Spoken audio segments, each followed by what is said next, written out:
So what did you think about the atheist scientists who became agnostic and then theistic and then Christian?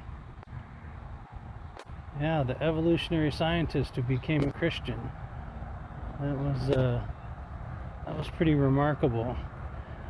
And maybe that falls in the category of these rich and famous people becoming Christians too. I'm not sure, but it's very remarkable when it's a evolutionary atheist that becomes a Christian, who seems to have become a Christian because of her science, because she came to a point where there must be a bigger explanation to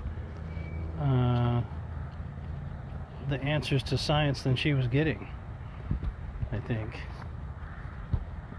But you might be able to lump her in with the rich and famous people becoming Christians too. There seems to be some work of the Spirit going on. So it's not, I guess, all bad. Meaning that although we see a lot of bad things and a lot of antichrist activity, it seems as though the Holy Spirit's working nonetheless.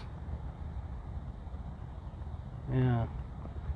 He just doesn't get as much press. Right? Yeah. There's more and more of those kinds of scientists. In fact, Eric Weinstein, I think it's Weinstein, but he's mentioned the fact, now he's, I think, a theist, but he's mentioned the fact that he does not like it when his secular colleagues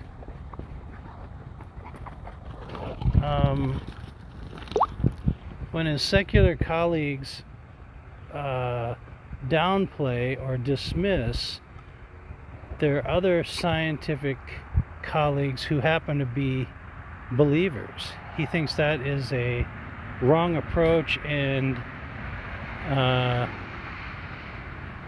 how did he say it? That it's a losing proposition because these people are just as dedicated. Just the fact that they're believers doesn't disqualify their research in any way, and that by dismissing them, you're disqualifying the research and therefore not using it to add to your own volume of knowledge. And he thinks that's a big mistake. And this is a guy who's not really a believer. That's why I give him a lot of credit for the things that he comes up with and says, like he's, against string theory, and he thinks that UFOs are not what they appear to be. So he seems to have a really good handle on a lot of stuff from a vantage point that we don't really get that from, and sort of secular evolutionary vantage point. Hey Don, good morning. Beautiful weather you're going to have.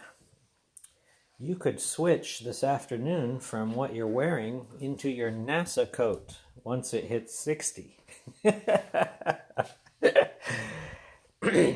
So, I love how your dogs like eating sticks or chewing sticks. Hopefully they're not eating them. Although a little wood probably wouldn't hurt. About the scientist, that female scientist, it's funny because I think I had seen a different video about her salvation than the one you sent me. And the one you sent me had some of the same and some different information. Yes, very, very nice story. How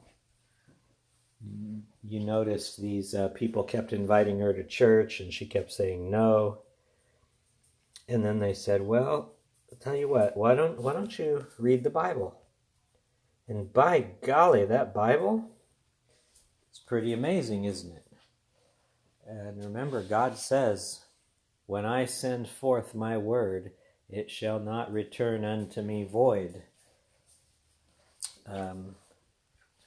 It will accomplish the purpose for which I sent it, right? I need to make that into a song so I can have a perfect recollection of it. And by golly, her reading Proverbs said, wow, this really is wisdom. And science doesn't address this at all. And by golly, she was on the path. And somehow she discovered Jesus Christ. I forget how. But she did. It is a great story. And I do think there's a good parallel between her and these celebrities. Because we're talking people who are at the other end of the spectrum of being Christian. And they have a long way to go from where they are to become Christian, and yet they did. So that's good pointing out. Hey, this morning I was listening to Isaiah 66, the last book of Isaiah, which talks a lot about the end times.